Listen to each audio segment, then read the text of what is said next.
పరిశుద్ధాత్మ దేవుడు మనందరితో మాట్లాడలాగున మనమందరము ప్రార్థించుకుందాం.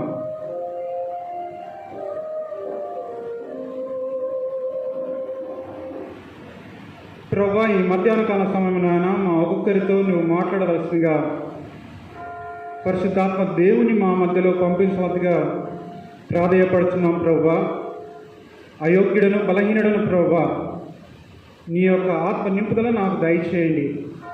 ఇక్కడ చేరి వచ్చిన ప్రతి ఒక్కరి ఆత్మను దర్శించండి ప్రభువా.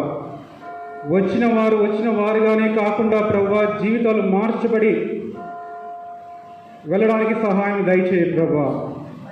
ప్రతి ఆటంకాన్ని తొలగించి వేసి నాయనా మేమందరము ప్రభువా ఈ సందేశము, ఈ కార్యక్రమం, ఈ ఆరాధన అయ్యేంత వరకు ప్రభువా నాయనా నీ యొక్క మెలన స్వరాన్ని వినుటకు మా మనసులను నీ ఆధీనంలో ఉంచుకోవాల్సిందిగా ప్రార్థిస్తూ కొద్ది పనులు చేసినామని ప్రార్థించి వేడుకొంచున్నాం తండ్రి.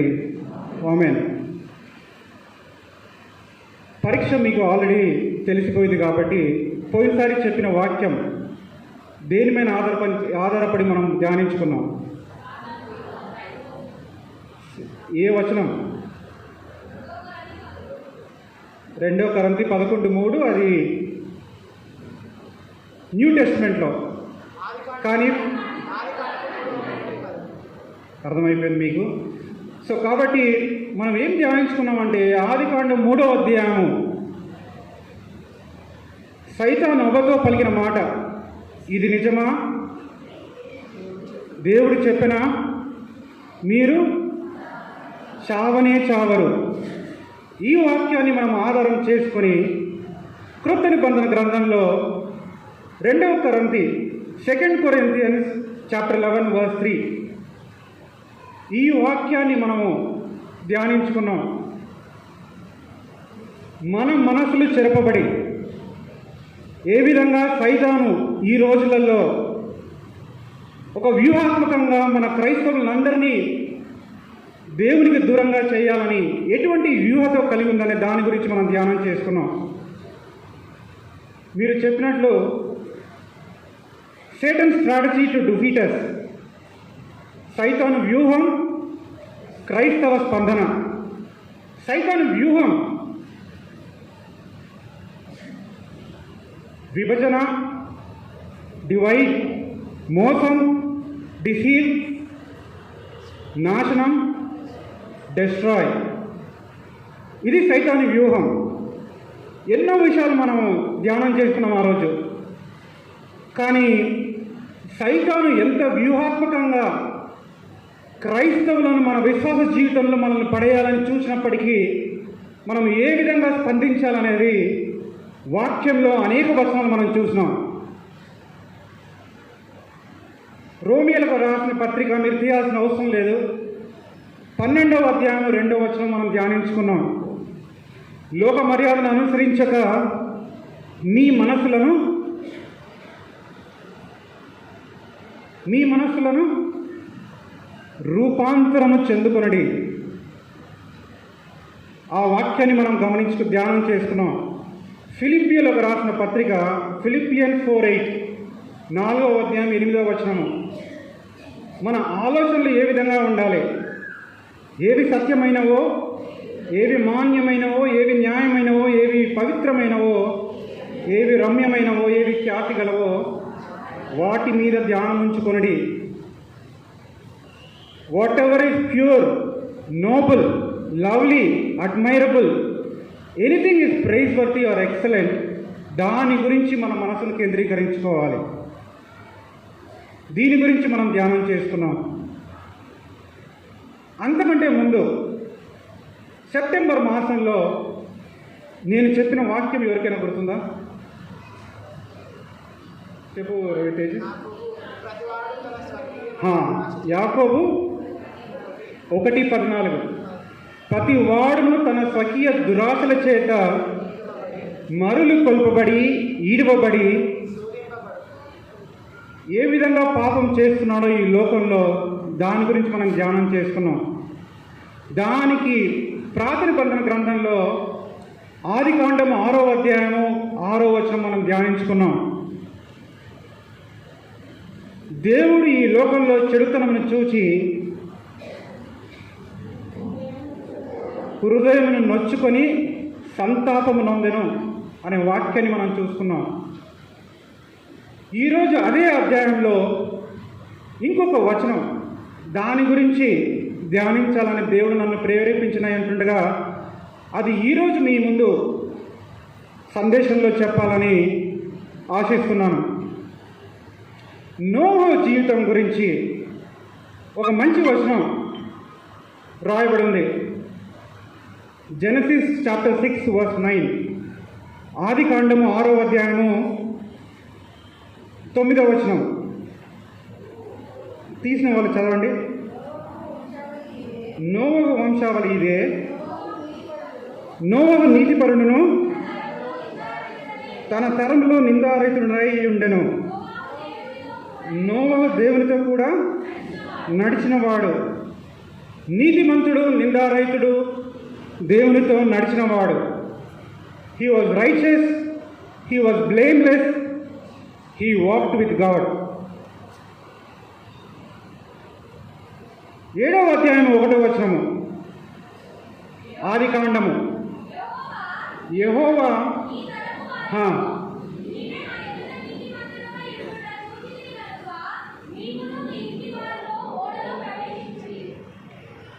నీవు నా ఎదుట నీతిమంతుడవై ఉండుట చూచితిని. దానికంటే ముందు 6వ అధ్యాయం 6వ వచనంలో దేవుడు ఏం చూసినాడు? మనుషుల చెడుతనమును చూసినాడు. మనుషుల చెడుతనమును చూచి సంతాపం నొందినట్లుగా అక్కడ రాయబడింది. కానీ ఆ పరిస్థితులలో చెడుతనము, పాపము విస్తరించి ఉండే దినాలలో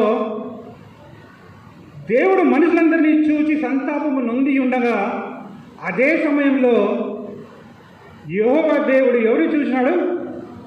నోవాహును చూచి నీవే నా యొద్ద నీతిమంతుడు అయి ఉండుట చూచితిని. ఈరోజు నా వాక్యమంతా ఈ 3 పదాల గురించి: నీతిమంతుడు, నిందారహితుడు, దేవునితో నడిచినవాడు. ఈ మూడింటిని మనం వేరువేరుగా చూడలేము. ఈ మూడింటిని మనం ఒకే దృక్పథంతో, ఒకే కోణంలో చూడాలి. నేను దేవునితో నడిచిన వాడుగా ఉంటాను కానీ నేను నిందారహితుడిగా ఉండలేను అని చెప్పడానికి వీల్లేదు.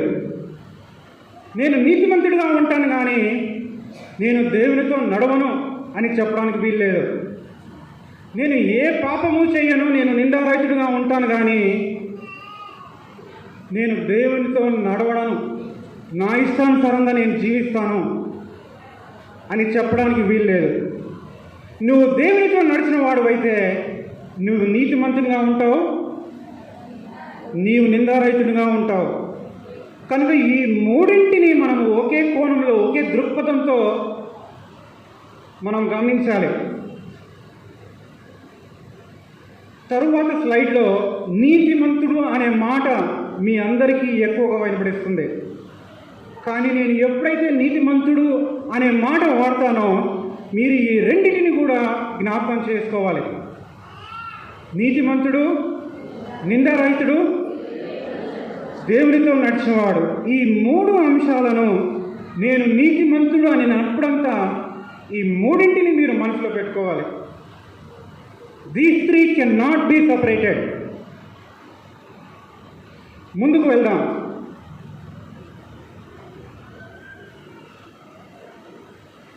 నీతిమంతుడు ఎవరు? Who is a righteous person? నీతిమంతుడు, మంచివాడు ఇద్దరు ఒకలేనా? ఇక్కడ కూర్చున్న వాళ్ళల్లో ఎంతమంది మంచి వాళ్ళు ఉన్నారు?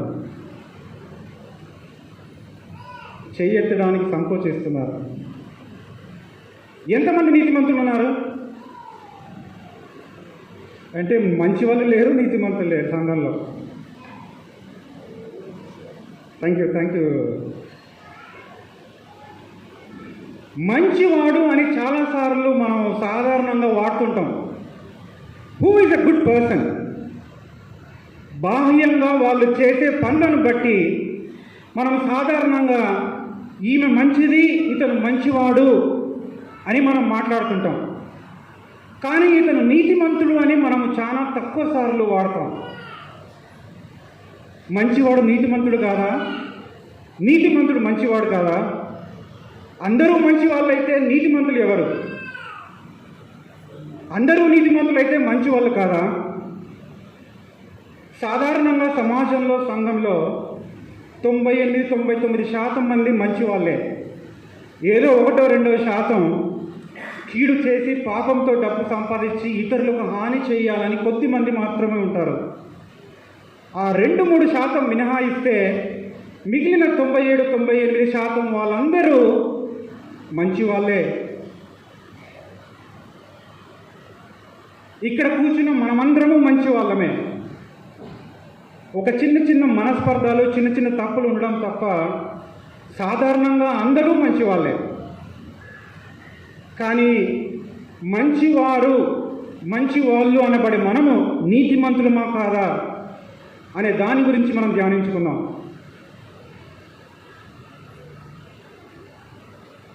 ఎటువంటి నీతి క్రియలు మనం చేస్తూ ఉంటాం?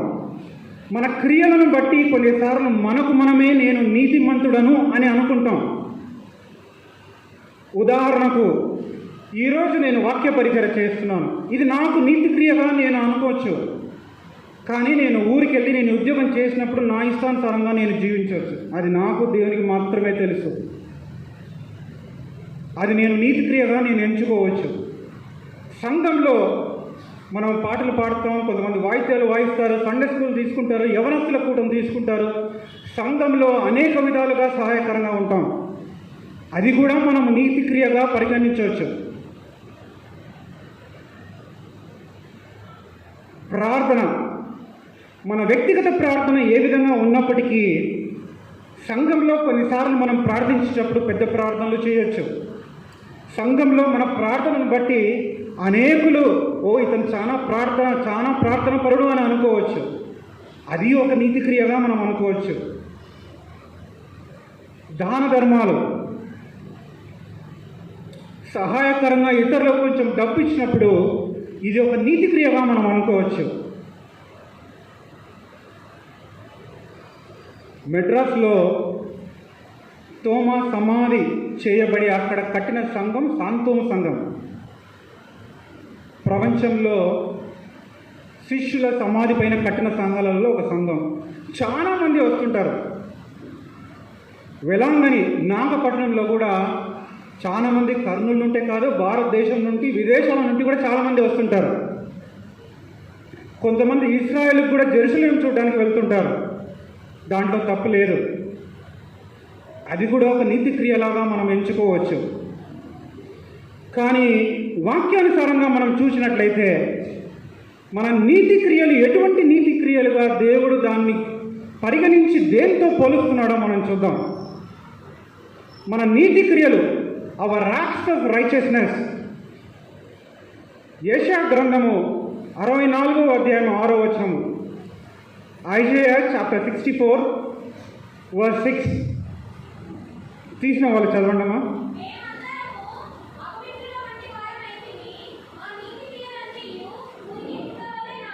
మా నీతి క్రియలన్నీ మురికి కుట్టెవలే నాయను.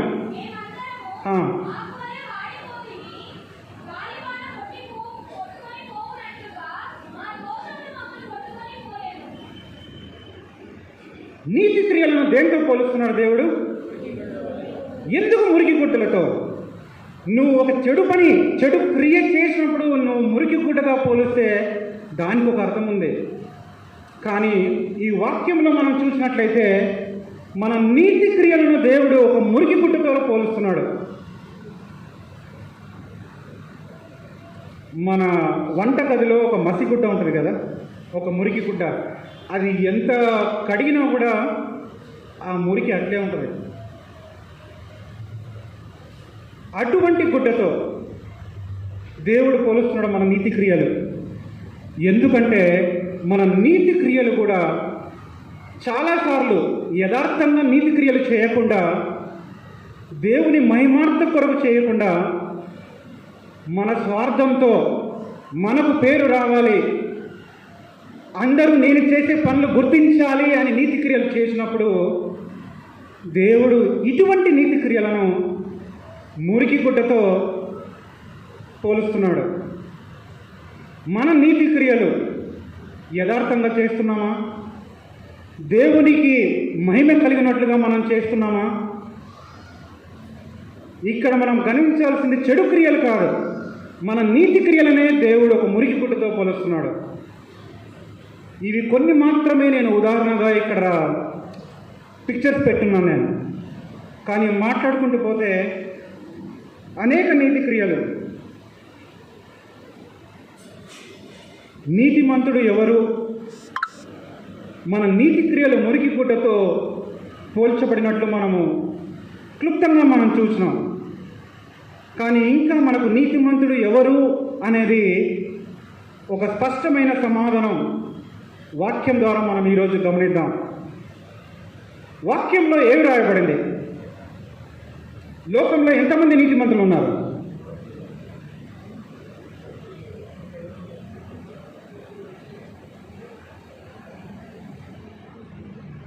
ఈ బొమ్మ అంటే ఈ పిక్చర్ మనం చూసినట్లయితే ఇక్కడ చాలామంది ఉన్నారు కదా.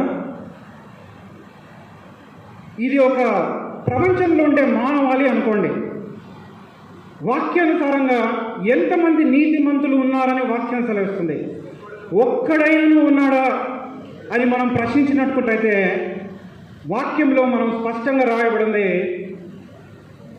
రోమా 3వ అధ్యాయము 11-12 వచనాలు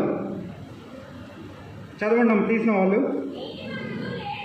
నీతిమంతుడు లేడు, ఒక్కడు లేడు,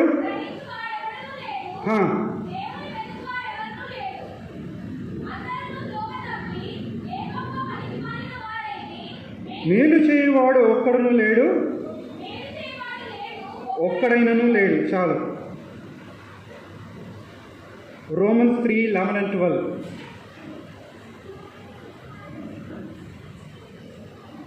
ఏ ఒక్కడు కూడా నీతిమంతుడు లేడు అని వాక్యం సెలవిచ్చినప్పుడు నేను ఇంతటితో నా వాక్యం ముగించి మనం ప్రార్థన చేసుకొని ఇంటికి వెళ్ళొచ్చు. ఆ తదుపరి వాక్యాలలో మనం చూసినట్లయితే 18 వరకు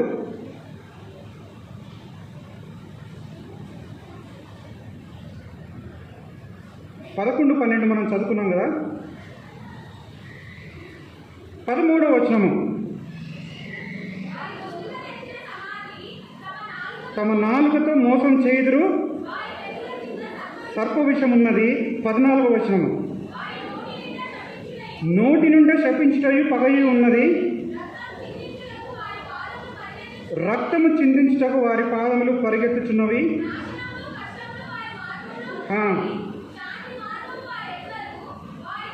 వారి కన్నుల ఎదుట దేవుని భయము లేదు, గ్రహించువాడు ఎవడు లేడు, మేలు చేయువాడు ఎవడు లేడు, అందరూ పనికిని మాలిన వాళ్ళే. ఇంగ్లీష్ బైబిల్లో వర్త్లెస్ అని రాయబడింది.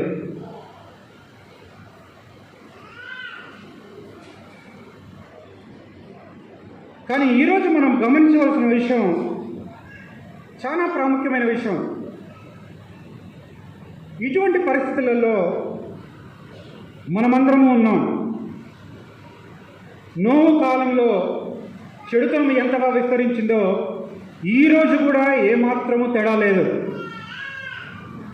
నీతిమంతుడు ఒక్కడు లేడు అని వాక్యం సెలవిస్తుంది. మనం నీతి క్రియలు మురికి గుడ్డ లాంటి నీతి క్రియలని దేవుడు పోలుస్తున్నాడు. ఈ నేపథ్యంలో ఎవరు నీతిమంతుడు? Who is a righteous person?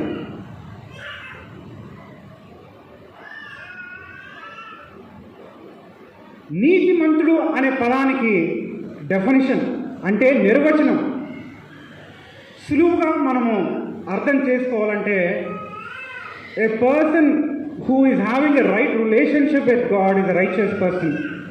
దేవునితో సరి అయిన సంబంధం కలిగిన వ్యక్తి నీతిమంతుడు అని మనం అర్థం చేసుకోవచ్చు. సరి అయిన సంబంధం అంటే ఏంటి? కేవలం వాక్యం చదివి ప్రార్థన చేస్తే సరి అయిన సంబంధం ఉన్నట్లా? కేవలం ఆదివారం సంఘానికి వస్తే మనము నీతిమంతులం అవుతామా? నీతి క్రియల గురించి మనం ఆల్రెడీ ధ్యానం చేసుకున్నాం. సరి అయిన సంబంధం మాత్రమే సరిపోదు, కానీ మనలో ఉండే ప్రతి లక్షణం, మనలోని ప్రతి వైఖరి, మనలో ప్రతి ప్రవర్తన, మనలోని ప్రతి మాటలో దేవుని పరిపూర్ణత కలిగి ఉండడమే నీతిమంతుడు. అటువంటి వ్యక్తియే నీతిమంతుడు అని మనం గమనించాలి. నేను చెప్పిన ఈ 4 విషయాలు సులువుగా అర్థం చేసుకోవాలంటే దేవునితో సరి అయిన సంబంధం కలిగి జీవించడమే నీతిమంతుడు ఎవరంటే దేవుని పరిపూర్ణత ఈ 4 విషయాలలో ఉండే వ్యక్తియే నీతిమంతుడు. అట్రిబ్యూట్ అంటే లక్షణం, మన గుణం. ఉదాహరణకు, ఇతడు కష్టపడి పని చేస్తాడు, అది ఒక తన గుణం. ఈమె చాలా సహాయకరంగా ఉంటుంది, ఇది ఈమె గుణం, అది ఒక లక్షణం. That is an attribute. Attitude అంటే వైఖరి, మన మనస్తత్వం. కొంతమంది ఆఫీస్కు ఖచ్చితంగా 9 గంటల కంటే 9కి ఒక 5 నిమిషాల ముందే ఉంటారు. పని పట్ల వాళ్ళకుండే ఆ మనస్తత్వం, ఆ వైఖరి అని మనం అనుకోవచ్చు. మనస్తత్వం. ఇంకా సునాయాసంగా మనం అర్థం చేసుకోవాలంటే, యవనస్తులకు పరీక్షలు ఉండేటప్పుడు ఎప్పుడు చదువుతారమ్మా? వచ్చే నెల పరీక్షలు అంటే ఎప్పుడు చదువుతారు? ఇప్పుడే మొదలు పెడతారా మీరు? వారం కూడా ఎక్కువే. 1 రోజా, 2 రోజులా, 3 రోజులు. ఒక్కొక్కరి వైఖరి ఒక్కొక్క విధంగా ఉంటుంది. దట్ ఈజ్ యాటిట్యూడ్, మన వైఖరి. నేను చెప్పకూడదు కానీ చెప్పాల్సి వస్తుంది.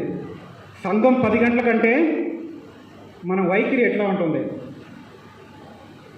ఆరాధన మొదలైన సమయంలో చాలా తక్కువ మంది ఇక్కడ ఉన్నారు. సంఘం పట్ల, దేవుని సన్నిధి పట్ల మన వైఖరి. ఉదాహరణకు చెప్తున్నాను, మీరు తప్పుగా నన్ను అర్థం చేసుకోవద్దు. మన యాటిట్యూడ్, బిహేవియర్ అండ్ వర్డ్స్, మన ప్రవర్తన, మన మాటలు.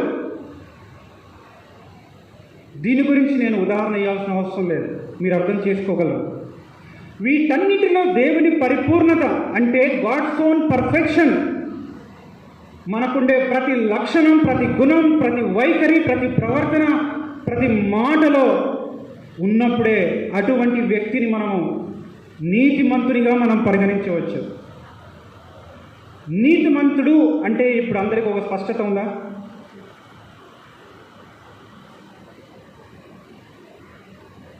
జాగ్రత్తగా గమనించాలి. ఇప్పుడు మంచి వాళ్ళకు, నీతిమంతులకు మీకు తేడా తెలుస్తుంది.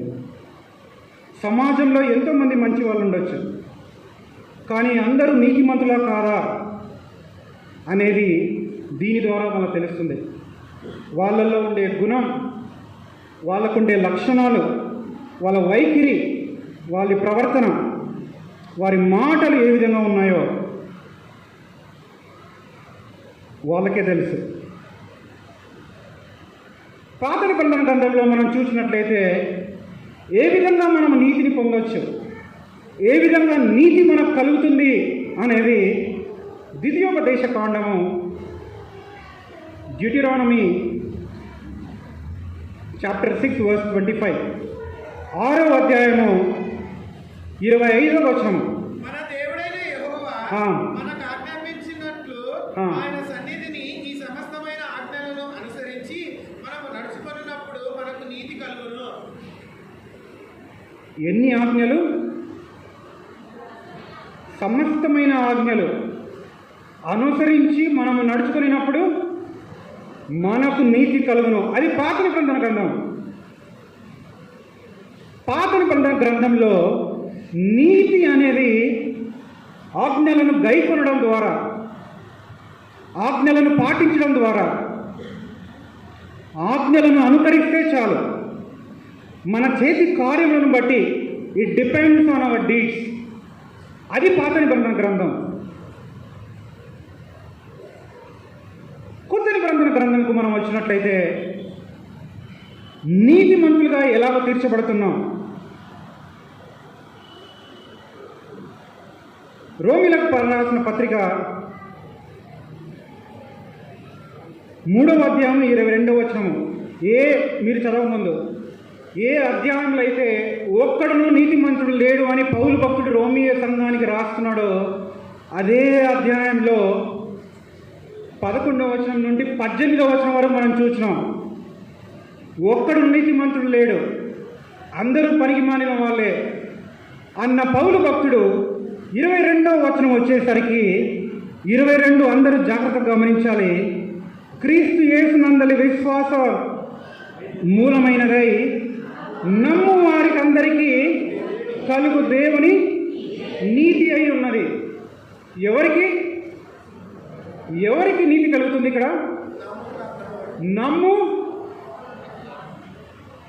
విశ్వసించి నమ్మిన ప్రతి ఒక్కరికి దేవుని నీతి. అది మన క్రియలపైన ఆధారపడి ఉందా? ఆజ్ఞలను పాటించాలని రాసిందా? సంఘంలో మీరు ఇంత కానుక ఇస్తేనే మీ నీతి క్రియలను బట్టి మీరు నీతిమంతులుగా తీర్చబడతారని రాయబడిందా? ఏ విధంగా మనకు నీతి కలుగుతుంది? విశ్వాస మూలంగా, నమ్ముట ద్వారా. 24వ వచనం. కాబట్టి నమ్మువారు ఆయన కృపచేతనే క్రీస్తు యేసునందలి విమోచనము ద్వారా ఉచితముగా నీతిమంతులని తీర్చబడుతున్నారు. కృపచేతనే క్రీస్తు యేసునందలి విమోచన ద్వారా ఉచితముగా నీతిమంతులమని తీర్చబడుతున్నాం. నమ్ము ప్రతి వారికి, హూ ఎవర్ బిలీవ్స్, మనం చేయాల్సింది ఒకటే. యేసు ప్రభు నా రక్షకుడని నా నోటితో ఒప్పుకొని మనం హృదయంలో నమ్మినట్లయితే అది మనకు నీతి. నమ్ముట ద్వారా నీతిమంతుడు అనే నిర్వచనం మనము ఇంతకు ముందు స్లైడ్లో ఏదైతే మనం చూసినామో ఆ పరిపూర్ణత దేవుడు మనకు అనుగ్రహిస్తున్నాడు. 4 విషయాలలో దేవుడు మనకు పరిపూర్ణత అనుగ్రహిస్తున్నాడు. మన లక్షణాలలో, మన వైఖరిలో, మన ప్రవర్తనలో, మన మాటలలో God is blessing us with his perfection. నమ్ముట వలన, నమ్ము ప్రతి వానికి. నువ్వు ఏ పాపం చేసినావు, ఎంత చదువుకున్నావు, నీ ఆర్థిక స్తోమత ఏంటి, నీ ఎటువంటి కుటుంబం నుండి నువ్వు వచ్చినావు, ఏది కూడా దేవునికి అవసరం లేదు. కేవలము విశ్వసించి నమ్మితే చాలు, నీతి కలుగును. 24వ వచనం చివరిగా మనం చూసినట్లయితే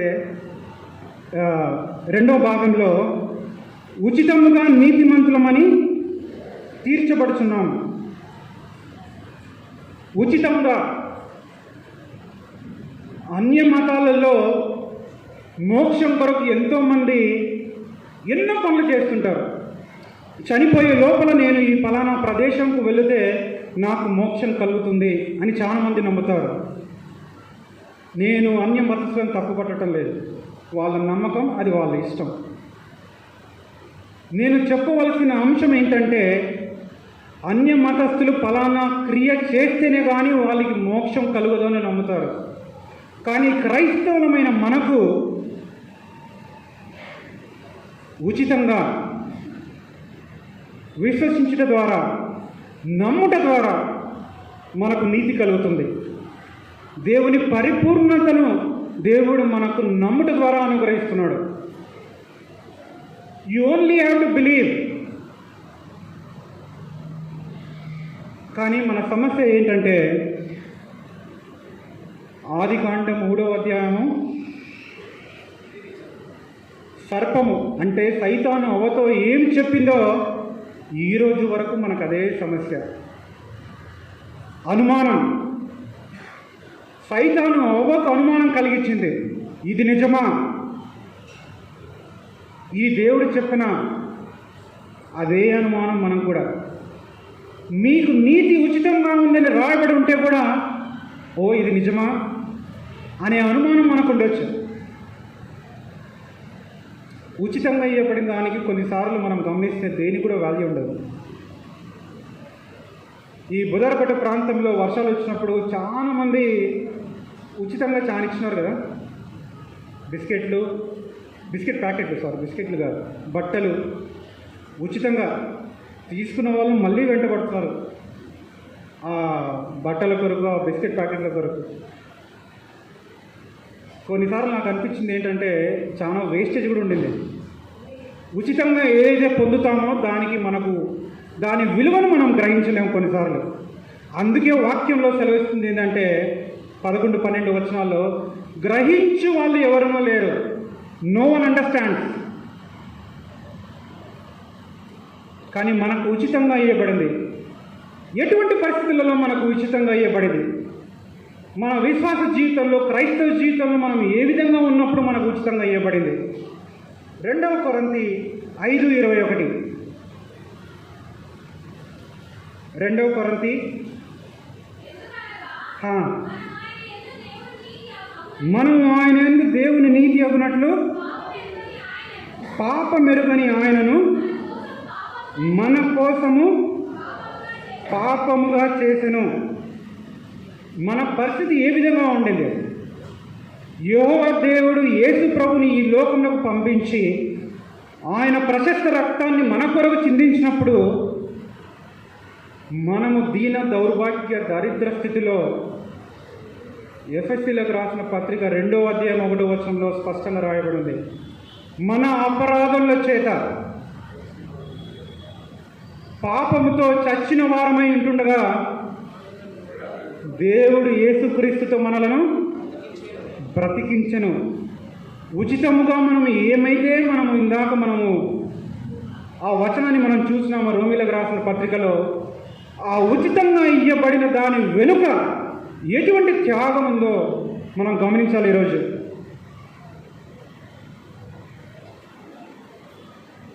వాక్యంలో మనం ఉచితంగా ఇవ్వబడింది, ఇట్ ఈస్ గివెన్ ఫ్రీ. కానీ దాని వెనుకన ఉండే త్యాగం, దాని వెనుకల చందింపబడిన రక్తం ద్వారా 2 కొరింథీ 5:21 మనం చదువుకున్నాం. దేవుని నీతి అన్నట్లు మనం ఆయన యందు పాపమెరుగని ఆయనను మన కోసము పాపముగా చేయబడెను. దేవుని నీతి అంటే దేవుని పరిపూర్ణత. 4 విషయాలలో అటువంటి పరిపూర్ణత. గాడ్ హస్ ఎక్స్చేంజ్డ్ మన పాపము, మన నీతి క్రియలు, మనలో ఉండే మురికి, మనలో ఉండే రోత, మనలో ఉండే దౌర్భాగ్య పరిస్థితిని దేవుడు సిలువలో మ్రానుపై దానికి క్రయధనం చెల్లించి మనకు నీతి అనుగ్రహించినాడు.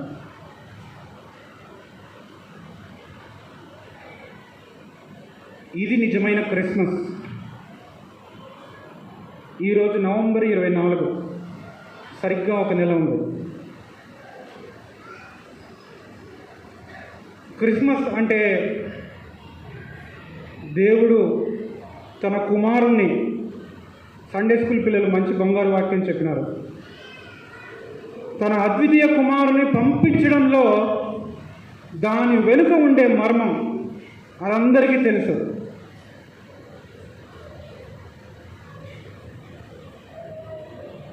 సంఘానికి ఈరోజు నవంబర్ 24 అంటే దగ్గర 47వ వారము, 48వ వారము ఈ సంవత్సరంలో. సంఘానికి క్రమంగా వస్తే మనం ఎన్నో వర్తమానాలు విన్నాం. మొబైల్ ఫోన్ ఉండే వాళ్ళైతే యూట్యూబ్లో వర్తమానం, వాట్సాప్లో ఒక వర్తమానం. యవనస్తులు స్నాప్చాట్ చూస్తారా? మీరు చూస్తారా స్నాప్చాట్? టిక్టాక్ భారతదేశంలో లేదు. అనేక విధాలుగా మనం దేవుని వర్తమానం వింటున్నాం. కానీ ఈ నీతి గురించి ఎటువంటి పరిపూర్ణతను మనకు దేవుడు అనుగ్రహించినాడో మనం గమనిస్తున్నామా? దాన్ని గ్రహిస్తున్నామా? మనం దానికి అనుగుణంగా మన జీవితాలను మనం మార్చుకుంటున్నామా? మనం ఈరోజు పరీక్షించుకోవాలి. దేవుని నీతి. ముందుగా వెళ్దాం. మనం ఈ పరిపూర్ణతను దేవుని నమ్ముట ద్వారా మనం పొంది ఉంటున్నాం. బాప్తిసం తీసుకున్నప్పుడు పాస్టర్ ఏం చెప్తాడు? మనలో మన ప్రాచీన స్వభావం పోయి నూతన స్వభావం, దురాత్మ పోయి పరిశుద్ధాత్మ మనలో వస్తుంది. నూతన స్వభావం అంటే దేవుని పరిపూర్ణత, ఆయన నీతి. ఈ 4 విషయాలలో దేవుని పరిపూర్ణతను మనం పొందిన వారమై ఉంటున్నాం.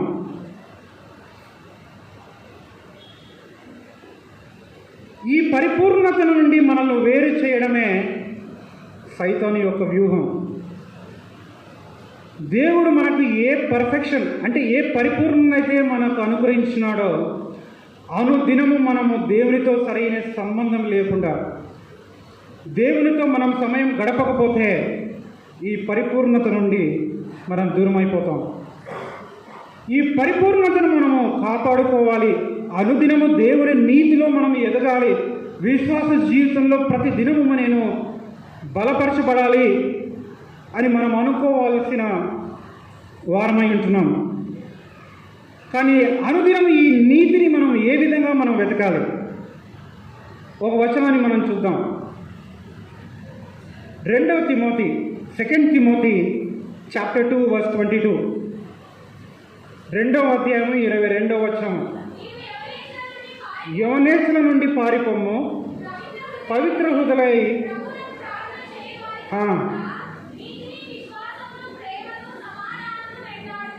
దేన్ని వెంటాడాలా? ఫస్ట్ ఏం రాసింది ఇక్కడ?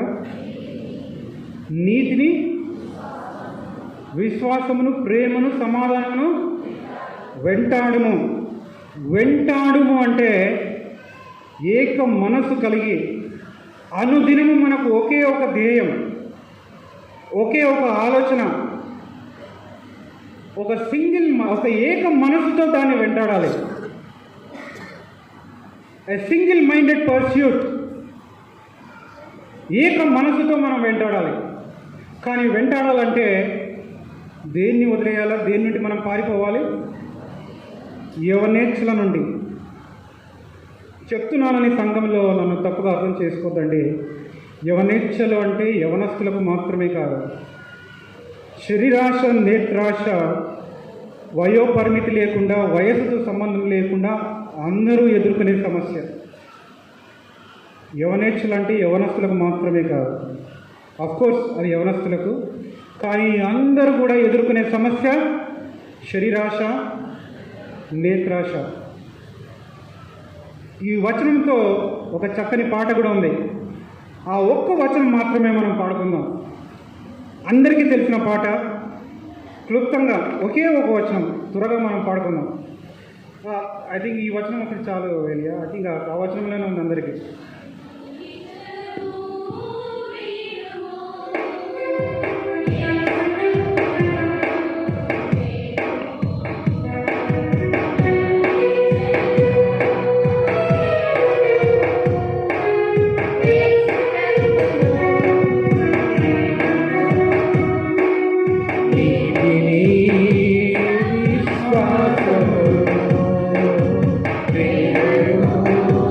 Samaran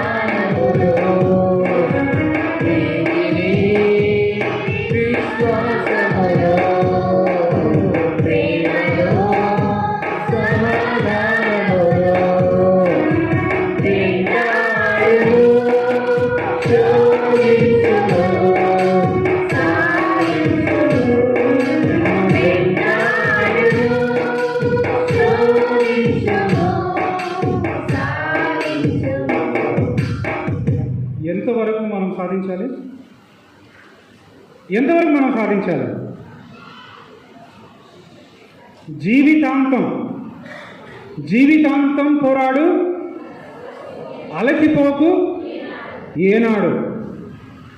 దేవుడు మనకిచ్చిన పరిపూర్ణతను, ఆ నీతిని మనం కాపాడుకోవాలంటే అనుదినం మనం పోరాడాలి, జీవితాంతం పోరాడాలి. అటువంటి ఆరాటం, అటువంటి ఆశ, అటువంటి తృష్ణ కలిగిన జీవితం మనం జీవిస్తున్నామా? నీతిని వెంటాడము, కానీ మన అనుదిన జీవితంలో, విశ్వాస జీవితంలో వెంటాడడానికి అనేక అడ్డంకులు, అనేక ఇబ్బందులు, అనేక శోధనలు ఎదుర్కొంటున్నాం. కానీ నోహు జీవితంలో అతడు నిందారహితుడై ఉండెను. He was blameless. నోహు కాలంలో కూడా ఈరోజు కాలంలో ఉండే శోధనలే.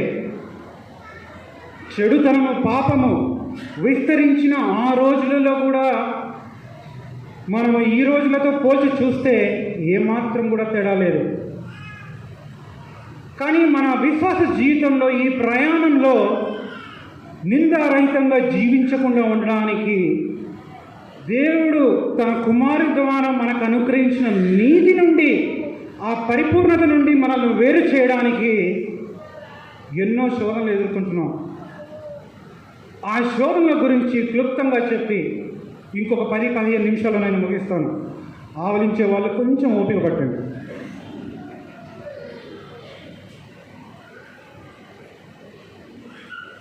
ఎటువంటి శోధనలు మనం ఎదుర్కొంటుంటాం?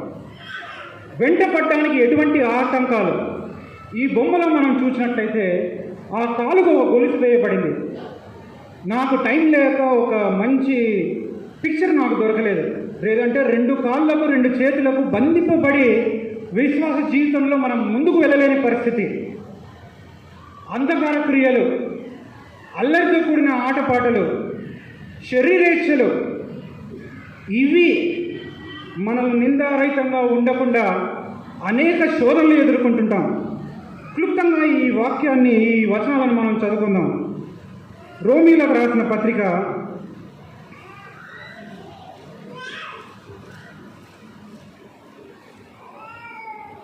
రోమన్స్ చాప్టర్ 13 11వ వచనం. మొట్టమొదటిగా మనం గుర్తెరగాల్సింది, కాలమెరిగి నిద్ర మేలుకొని వేలాయనని తెలుసుకొనడి. Know your times. కాలం మెరుగండి. ఎటువంటి కాలంలో మనం జీవిస్తున్నాం? నిద్ర మేలుకొని, be alert always, be on your guard. నిద్ర మేలుకొని. 12వ వచనం 2వ భాగం, అంధకార క్రియలను విసర్జించి. 13వ వచనం, అల్లరితో కూడిన ఆటపాటలు, మత్తైనను, కామ విలాసమైనను, పోకిరి చేష్టలైనను, కలమైనను, మత్సరమైనను, వీటన్నిటిని విసర్జించాలి. చివరిగా 14వ వచనం 2వ భాగంలో మనం చూసినట్లయితే, శరీరేచ్ఛలను నెరవేర్చుకున్నటకు శరీర విషయమై ఆలోచన చేసుకొనుడి.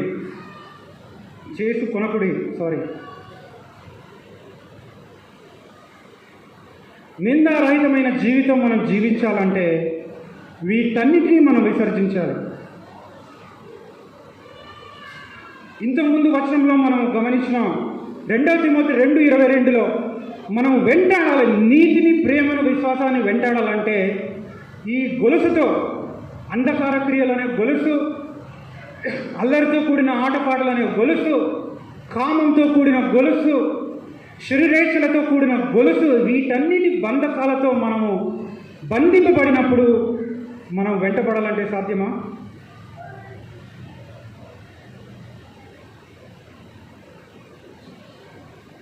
సాధ్యం కాదు. వీటన్నిటికీ ఒకే ఒక సొల్యూషన్, ఒకే ఒక మార్గం.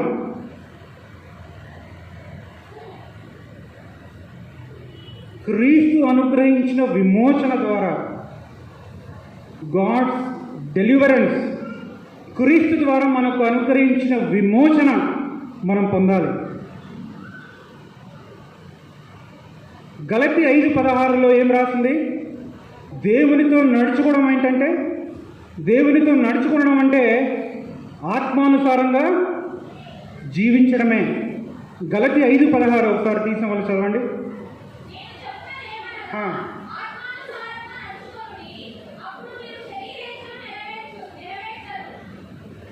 ఆత్మానుసారంగా నడుచుకొనుడి.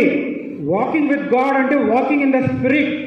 దేవునితో నడుచుకోవడం ఏంటంటే శరీరేచ్ఛలను వదిలేసి ఆత్మానుసారంగా జీవించడమే. కేవలం ఆదివారం మనం సంఘానికి వస్తే ఆత్మతో నింపబడతామా? అనుదినము సన్నిహిత సంబంధం కలిగి జీవించాలి. హెబ్రీలకు రాసిన పత్రిక 11వ అధ్యాయము 7వ వచనము తీసిన వాళ్ళు త్వరగా చదవండి. విశ్వాసమును బట్టి నోవహు అది వరకు చూడని సంగతులను దేవుని చేత హెచ్చరింపబడి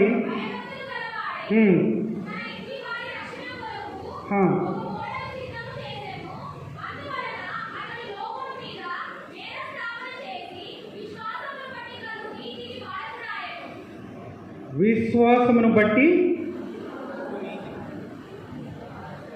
నీతికి వారసుడాయను. ఎంత గొప్ప వారసత్వం!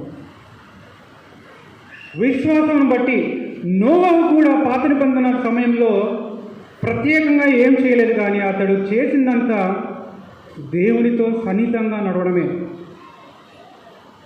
దేవుని యందలి విశ్వాసం కలిగిన జీవితం జీవించడమే. That is what Noah has done. అది వరకు ఎరుగని సంగతులను దేవుని చేత హెచ్చరింపబడుట అంటే ఎంత గొప్ప ధన్యత! అంటే ఎంత సన్నిహితంగా జీవించుంటే నోవహు దేవుడి చేత హెచ్చరింపబడిన వాడై ఉంటాడో ఒకసారి మీరు గమనించండి. మామూలుగా మన సీక్రెట్స్ ఎవరితో పంచుకుంటాం? ఎవరితో పంచుకుంటాం? స్నేహితులతో. ఎటువంటి స్నేహితులతో పంచుకుంటాం మనం? నమ్మకంగా ఉండే స్నేహితులు తక్కువే. దగ్గరి స్నేహితులతో మనం పంచుకుంటాం. ఇంకా చెప్పాలంటే మన ప్రాణ స్నేహితులతో పంచుకుంటాం. అంటే అంత సమయము గడిపి నోవహు దేవుని చేత హెచ్చరింపబడి ఉంటున్నట్లు మనం చూస్తున్నాం. విశ్వాసమును బట్టి నీతికి వారసుడు ఆయన. హెబ్రీ 11:7.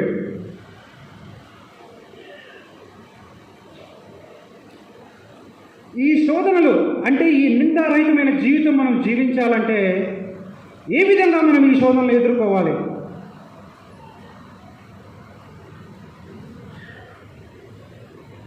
అదే అధ్యాయం రోమియోలకు రాసిన పత్రిక 13వ అధ్యాయము 12వ వచనం చివరి భాగం మనం చూసినట్లయితే, విసర్జించి తేజ సంబంధమైన, ఇది దయచేసి మనం అందరం ఒకసారి కలిసి చదువుదాం. ఇంగ్లీష్ బైబిల్లో ఉండే వాళ్ళు చివరి భాగం మాత్రమే చదవండి. Romans chapter 13:12. తేజ సంబంధమైన యుద్ధోపకరణములను ధరించుకుందాము. ఇంగ్లీష్ బైబిల్లో put on the armour of light అని రాయబడింది. నాకు తెలుగులో ఈ విధంగా రాయబడడం నన్ను చాలా దాన్ని ముట్టింది. తేజ సంబంధమైన యుద్ధోపకరణంలో ధరించుకొనుడి.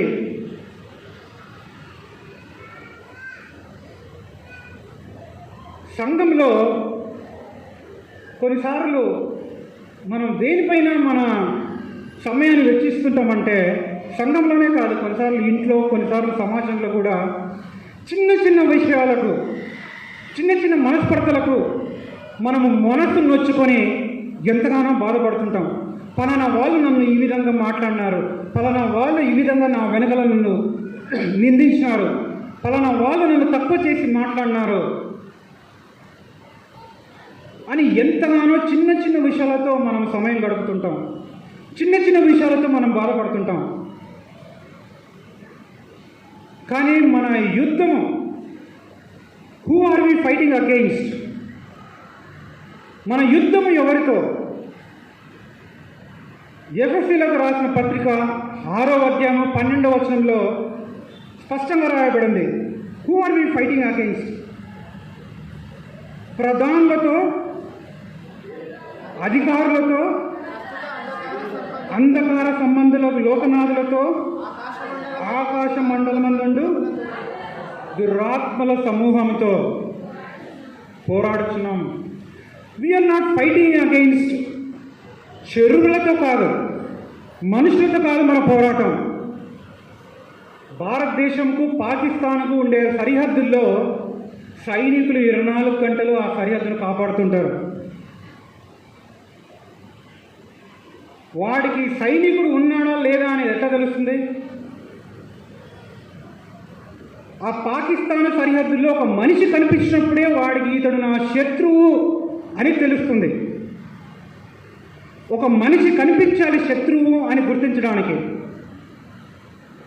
కానీ విశ్వాస జీవితంలో మన శత్రువు ఆకాశ మండలమందు దురాత్మల, 1 కాదు 2 కాదు, దురాత్మల సమూహం. కనిపించని శత్రువుతో మన పోరాటం. అందుకే తేజో సంబంధమైన యుద్ధోపకరణము మనం ధరించాలి. కేవలం ఆదివారం వచ్చి ఇష్టం ఉన్నప్పుడు బైబిల్ చదువుకుంటే యుద్ధోపకరణములు, సర్వాంగ కవచమును మనం ధరించలేము. అదే ఎఫెసీయులకు రాసిన పత్రిక 6వ అధ్యాయం 14వ వచనం నుండి సర్వాంగ కవచం గురించి రాయబడింది. ఆ సర్వాంగ కవచంలో మొట్టమొదటిగా ఏం రాయబడింది? సత్యమైన దట్టి, రెండవది నీతి అని మైమరుపు, అంటే ఇంగ్లీష్లో బ్రెస్ట్ ప్లేట్ ఆఫ్ రైచియస్నెస్. ఈ పై భాగమునంతా కాపాడే ఆ కవచము నీతి అని మైమరుపు, అంటే బ్రెస్ట్ ప్లేట్ ఆఫ్ రైచియస్నెస్. ఈ బొమ్మలో స్పష్టంగా ఉంది. ఎందుకు మనకు నీతి మన మైమరుపు ఉండాలంటే మన హృదయాన్ని మనం కాపాడుకోవాలి. హృదయం ఘోరమైన వ్యాధి కలదు. God your heart with everything else. హృదయాన్ని కాపాడుకోవాలంటే నీతి అనే మైమరపు. మనకు కలిగే ప్రతి ఆలోచన ఎక్కడి నుండి పుట్టుకొస్తుంది? మన హృదయాంతరంగంలో నుండి వచ్చే ఆలోచనలే నీతి అనే మైమరువు.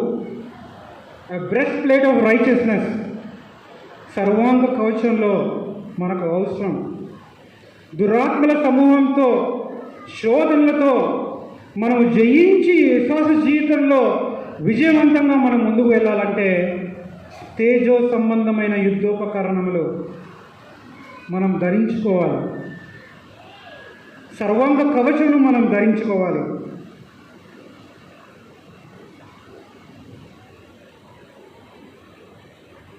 ఇంకొక 5 నిమిషాల్లో నేను ముగిస్తాను. కానీ ముగించక ముందు నీతిమంతునికి గల ఆశీర్వాదాలు. ఎవరు నీతిమంతుడు? పాత నిబంధనలో నీతి అంటే ఏమి, కొత్త నిబంధనలో అనేక విషయాలు మనం ధ్యానించుకున్నాం. కానీ ఈ నీతిమంతునికి గల ఆశీర్వాదాలు చాలా త్వరగా అందరూ సామెతల గ్రంథం తీయండి. చాలా వచనాలు ఉన్నాయి, కానీ 3 నిమిషాలలో ఈ వచనాలన్నీ మనం చదువుకోవాలి. ఎందుకంటే ఈ ఆశీర్వాదాలు మీ ఏ ఒక్కరు కూడా దీని గురించి ధ్యానించకుండా వెళ్ళకూడదు అనేది నా ఆశ. సామెతల గ్రంథం అందరు తీసినారమ్మా. సామెతలు మీరు తర్వాత నోట్ చేసుకునే వాళ్ళు చాలా వచనాలు ఉన్నాయి. నేను నా సొంతంగా ఈ వచనాలన్నీ చదివిన 2.5 నిమిషాల్లో నేను చదవగలిగిన. మీరందరూ ఉన్నారు కాబట్టి ఒక 3 నిమిషాల్లో త్వరగా చదువుకుందాం. The blessings of a righteous person, 3వ అధ్యాయము 33వ వచనము 2వ భాగము. నీతిమంతుల నివాస స్థలము ఆయన ఆశీర్వదించును. 4వ అధ్యాయము 18వ వచనము. Proverbs chapter 4:18 2వ భాగము. నీతిమంతుల మార్గము అంతకంతకు తేజరిల్లును. Proverbs chapter 10 verse 6 10వ అధ్యాయము 6వ వచనము. నీతిమంతుని తల మీదికి ఆశీర్వాదములు వచ్చును. 10వ అధ్యాయము 30వ వచనము. 10, 30, 10, 30 నీతిమంతుడు ఎన్నడను కదిలింపబడడు. 11:4 11:4 నీతి మరణం నుండి రక్షించును. 11:31 నీతిమంతులు భూమి మీద ప్రతిఫలము పొందురు. 12వ అధ్యాయము 12th chapter verse 7 2వ భాగము. నీతిమంతుల ఇల్లు నిలుచును. 12వ వచనము 2వ భాగం. నీతిమంతుల వేరు చిగుర్చును. 13వ వచనము 2వ భాగము. నీతిమంతుడు ఆపదను తప్పించుకొనను. 12th chapter 28th verse Proverbs 12:28 నీతి మార్గమందు జీవము కలదు. 13:9 నీతిమంతుల వెలుగు తేజరిల్లును. 15వ అధ్యాయము 9వ వచనము. 15:9 నీతిని అనుసరించు వారిని ఆయన ప్రేమించును. 15:29 2వ భాగము. 15:29 సెకండ్ పార్ట్. నీతిమంతుల ప్రార్థన ఆయన అంగీకరించును. 18వ వచనము 18వ అధ్యాయము 10వ వచనము. 18:10 2వ భాగము. నీతిమంతులు అందులో పరిగెత్తి సురక్షితంగా నుండును. యెహోవా నామము బలమైన దుర్గము. నీతిమంతుడు అందులో పరిగెత్తి సురక్షితంగా నుండును. 21వ అధ్యాయము 3వ వచనము. నీతి న్యాయములు అనుసరించి నడుచుకొనుట బలులు నర్పించుట కంటే యెహోవాకు ఇష్టము. 23వ అధ్యాయము 24వ వచనము. 23:24 నీతిమంతుని తండ్రికి అదిగా సంతోషము కలుగును. 24:16 24:16 నీతిమంతుడు 7 మార్లు పడినను తిరుగులేచును. చివరిగా 28:1 28:1 Proverbs 2వ భాగము. నీతిమంతులు సింహము వలె ధైర్యంగా నుందురు. 18 వచనాలు. ఇది కేవలం సామెతలు మాత్రమే. ఇన్ని ఆశీర్వాదాలు బైబిల్ అంతా చదివితే మనకు టైం సరిపోదు. ఈ ఆశీర్వాదాలతో పాటు కీర్తనలో 112వ అధ్యాయంలో కూడా అవి నీతిమంతుని ఆశీర్వాదాలు. ఇంటికి వెళ్ళిన తర్వాత మీరు చదవండి. 10 వచనాలు ఉన్నాయి. ఇన్ని ఆశీర్వాదాలు. ఇప్పుడు మీ స్క్రీన్ పైన ఈ ఆశీర్వాదాలన్నీ చదవలేకపోయిన వాళ్ళు త్వరగా క్లుప్తంగా చూడండి.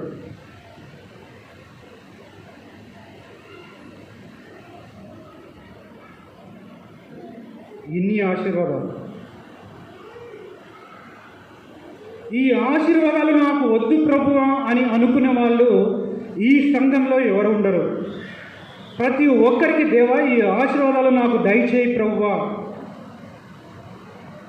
ఈ ఆశీర్వాదాలు నేను పొందినట్లు నా జీవితాన్ని మార్చు ప్రభువా అని ప్రార్థించని వాళ్ళు ఒకరు కూడా ఉండరు. కానీ ఈ ఆశీర్వాదాలు పొందాలంటే దేవునితో నడుచుకోవాలి, ఆత్మలో నడుచుకోవాలి, యవనేచ్ఛల నుండి పారిపోవాలి, అంధకార క్రియలను విసర్జించాలి, తేజో సంబంధమైన యుద్ధోపకరణలు ధరించుకోవాలి. దేవుని పరిపూర్ణత కలిగిన మనము అనుదినము ఆ నీతిని కాపాడుకొని ఈ ఆశీర్వాదాలకు మనం బాధ్యులుగా ఉండాలి. నీతిమంతుడు అనే ఆ ఒక్క పదంలో ఎన్ని అర్థాలు, ఎన్ని మర్మాలు వాక్యంలో రాయబడిందో మనం ఇంతవరకు ధ్యానించుకున్నాం. నా సందేశం చివరి భాగంకు నేను వచ్చినాను.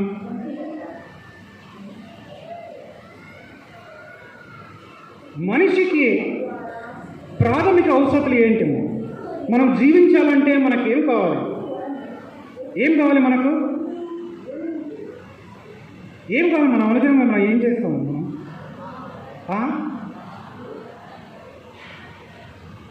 మనం జీవించి ఉండాలి, ప్రాణంతో ఉండాలంటే మనం అనుదినం ఏం చేస్తాం? ఆహారము, ఇంకా నీళ్ళు, ప్రాథమిక అవసరాలు. ఆహారము, దాహం, మనిషి ప్రాథమిక అవసరాలు. These are the basic needs of a human being. Beatitudes అంటే ధన్యతలలో మత్తయి సువార్త 5వ అధ్యాయం 6వ వచనంలో మనం చూసినట్లయితే ఎటువంటి ఆకలి దప్పులు మనం కలిగి ఉండాలి? నీతి కొరకు ఆకలి దప్పులు గలవారు ధన్యులు, వారు తృప్తిపరచబడుదురు. మన బేసిక్ నీడ్స్, ఆకలి దప్పిక అనేది ఎంత ప్రాథమిక అవసరమో, నీతి కూడా, ఆ నీతి కొరకైన ఆకలి దప్పులు మనకు ఉన్నప్పుడు దాన్ని తృప్తిపరిచేది దేవుడే. దేవుడు తృప్తిపరచడానికి సిద్ధంగా ఉన్నాడు, కానీ దాని కొరకైన ఆకలి దప్పిక మనం కలిగి ఉన్నామా?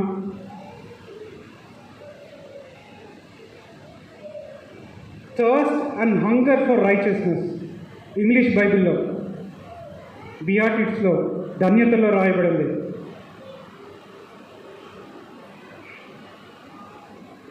నీతి గురించి ఏ విషయాలు మనం ధ్యానించుకున్నాం? నీతిమంతుడు ఎవరు? చదవండి, అన్నీ చదవండి.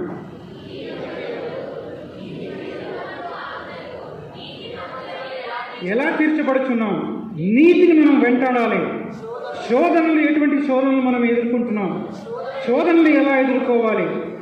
నీతిమంతుని ఆశీర్వాదాలు విశ్వాస జీవితంలో, క్రైస్తవ జీవితంలో మన ప్రాథమిక అవసరత నీతి కొరకైన ఆకలి దప్పిక మనం కలిగి ఉండాలి.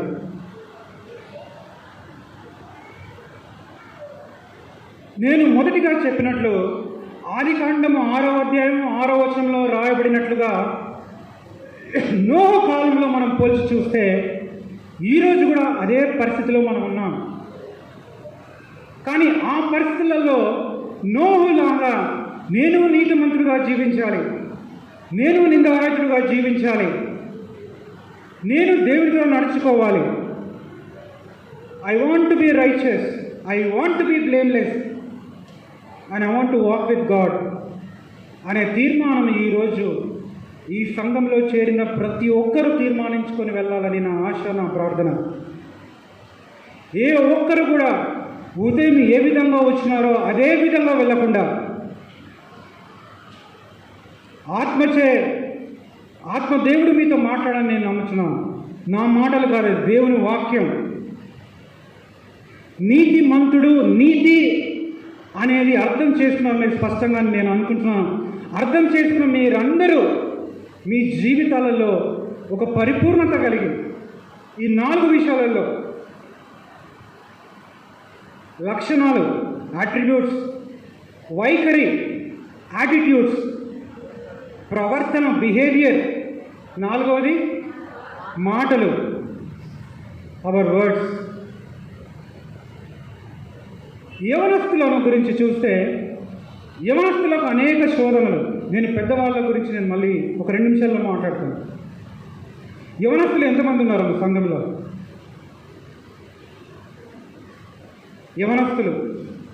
యవనస్తులు అనుకునే వాళ్ళు కూడా చేయొచ్చు, ఏం పర్వాలేదు, చేతులు దించండి. యవనస్తులకు ఉండే శోధనలు విపరీతమైన శోధనలు.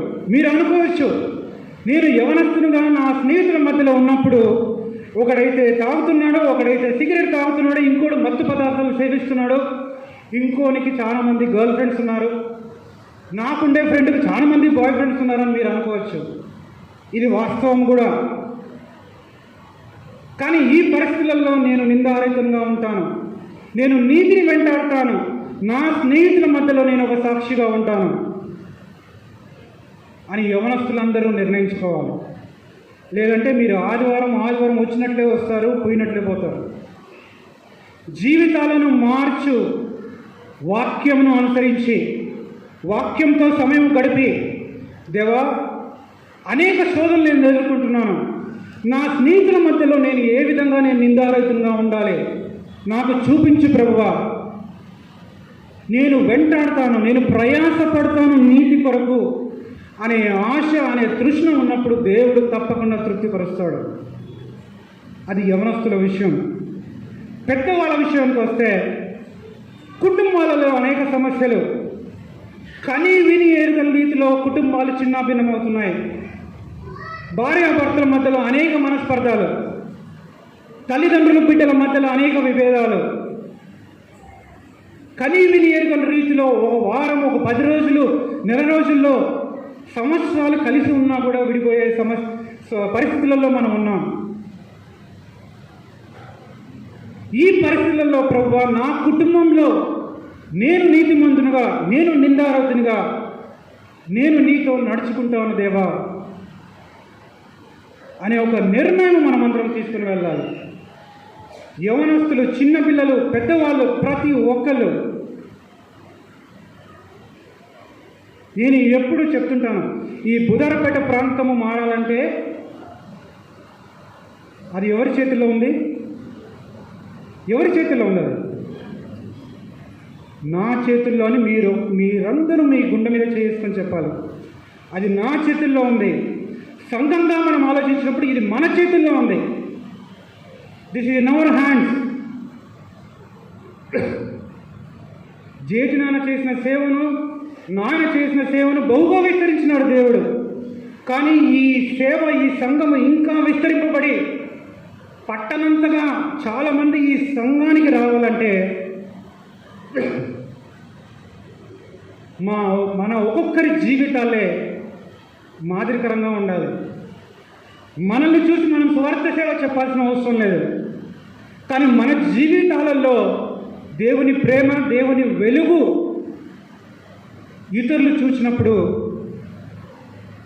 సంఘం అభివృద్ధి చెందుతుంది. విశ్వాసులు బలపరచబడతారు.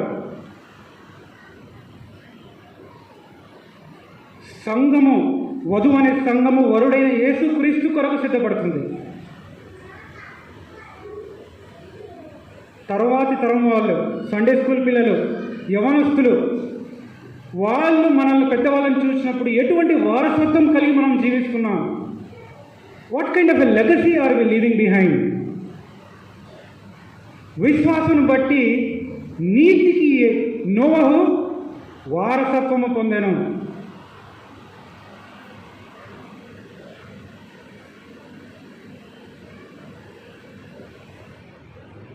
మన విశ్వాస జీవితంలో అనుదినం మనం ఏం వెతకాలి? మొదట ఏం వెతకాలి?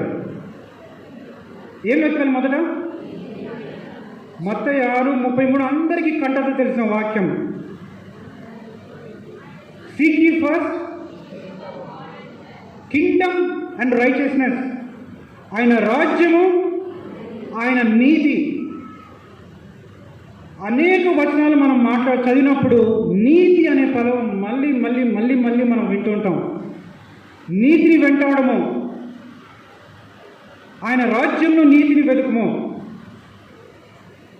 కానీ అనుదినం వెతుకుతున్నామా? కేవలం ఆదివారం మాత్రమే సంఘానికి వచ్చి వెతుకుతున్నామా? అనుదినము నేను దేవుని నీతిని వెతుకుతాను, అనుదినము నేను వెంటాడతాను అనే నిర్ణయం తీసుకుంటారా? ప్రతి ఒక్కరు, ఇక్కడ ఉండే ప్రతి ఒక్కరు.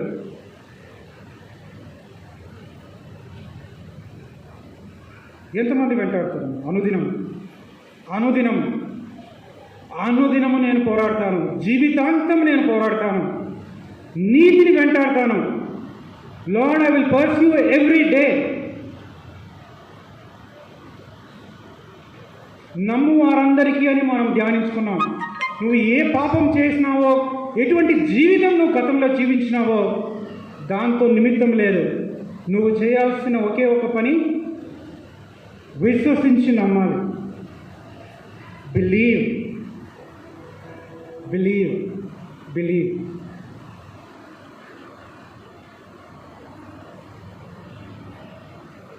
నీతి క్రియల గురించి మనం ఒక వచనం ధ్యానించుకున్నాం.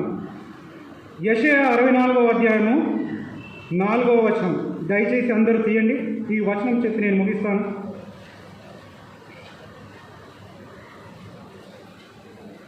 Isaiah chapter 64 verse 6.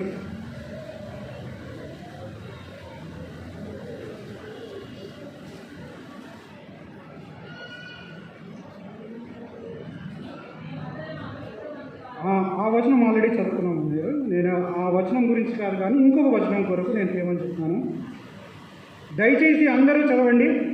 Isaiah chapter 64 verse 8. 64:8వ వచనం. యెహోవా నీవే మాకు తండ్రివి, మేము జిగట మన్ను, నీవు మాకు కుమ్మరి వాడవు, మేమందరము నీ చేతి పని అయి ఉన్నాము. Lord, I am the clay and you are the potter. జిగట మన్ను ప్రభువా నేను, నన్ను మార్చి ప్రభువా, నాలో ఆ పరిపూర్ణతను నాకు దయచేయి ప్రభువా. ఈ పాట మనం పాడుతుండగా మన జీవితాలను మనం దేవుడికి సమర్పించుకుందాం. కుమ్మరి ఓ కుమ్మరి అనే పాట అందరికీ తెలుసు. తెలియని వాళ్ళు ఎవరు ఉండరనుకుంటున్నాను నేను. పనికి మాలిన పాత్రను ప్రభువా, విలువలేని పాత్రను ప్రభువా, పారవేయకుమా, పొంగి పొరులు పాత్రగా నన్ను నింపు ప్రభువా, వెలలేని రక్తంతో వెలుగొందు పాత్రగా చెయ్యి ప్రభువా అని సమర్పించుకుందాం ఈరోజు.